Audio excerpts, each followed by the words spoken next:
Salut à tous. Bon, moi, je me présente, c'est Pébou de la chaîne Conception.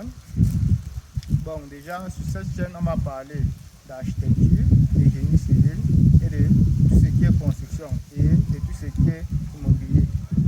Bon, ici, actuellement, aujourd'hui, nous sommes sur le terrain. Après avoir fini la conception, on va vous donner les avantages des bâtiments bien conçus.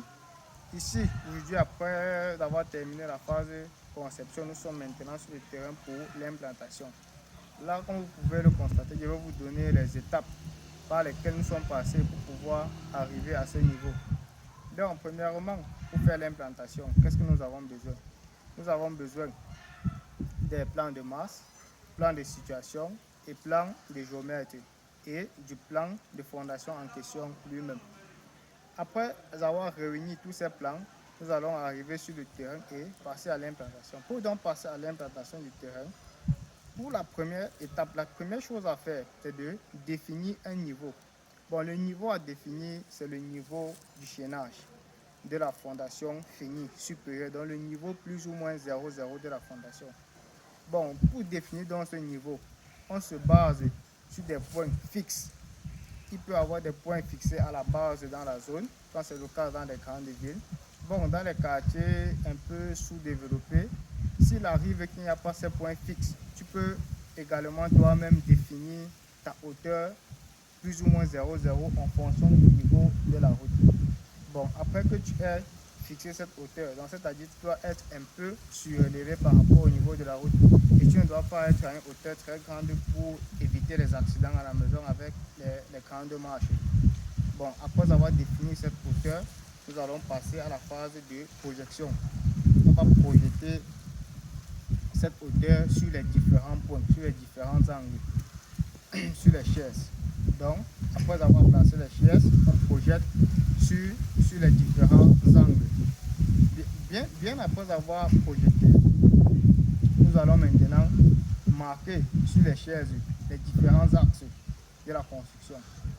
Donc, après avoir marqué les différents axes, nous allons passer les ficelles. Avant même de passer les ficelles, nous allons nous rassurer que notre bâtiment, lui, il est à l'équerre.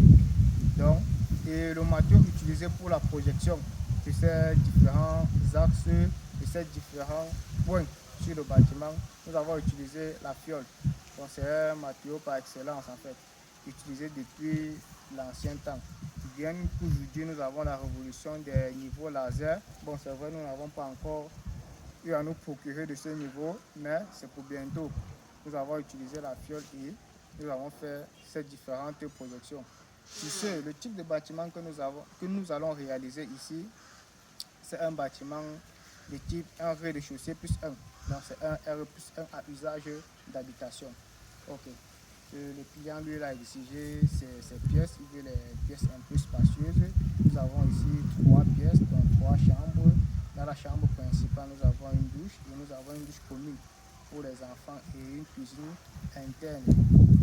Bon, déjà aussi pour les chaises, généralement quand on arrive sur les terrains en pente, généralement à l'école on nous disait pour mettre la chaise, il faut définir hauteur qui étant du niveau du sol à la hauteur qui varie entre 80 cm et 1 mètre. Mais ce n'est pas le cas partout. Et aussi maintenant, la largeur des chaises étant du bâtiment même à l'extrémité varie généralement de 1 mètre à 1,20 m. Mais en fonction du terrain, en fonction de la zone où tu te trouves, ce n'est pas forcément cela que tu vas appliquer. Si tu es dans un terrain en pente, tu ne peux pas prendre les 80 là parce qu'il y a une dénivelée. Déjà, ça ne marche pas. Et de ce fait, pour corriger cela, tu es obligé de soulever les chaises d'un côté pour pouvoir rattraper. Comme c'est le cas ici, c'est ce que nous avons fait. Nous avons un niveau de la route ici. Le terrain ici est plus haut que le côté du bas. Dans le bas, nous avons la pente de ce côté. Nous avons donc soulevé le niveau du bas pour pouvoir rattraper la route. Bon, c'est ce que nous avons en quelque sorte fait ici pour pouvoir arriver à ce résultat. Déjà demain, nous allons commencer par l'exécution des semelles et après les fouilles. Bon, sur ce, moi, je vous promets que, bien évidemment, chaque moment, je vais vous poster les vidéos pour vous montrer l'évolution du chien, je peux vous montrer certaines petites techniques pour pouvoir mieux réaliser vos projets.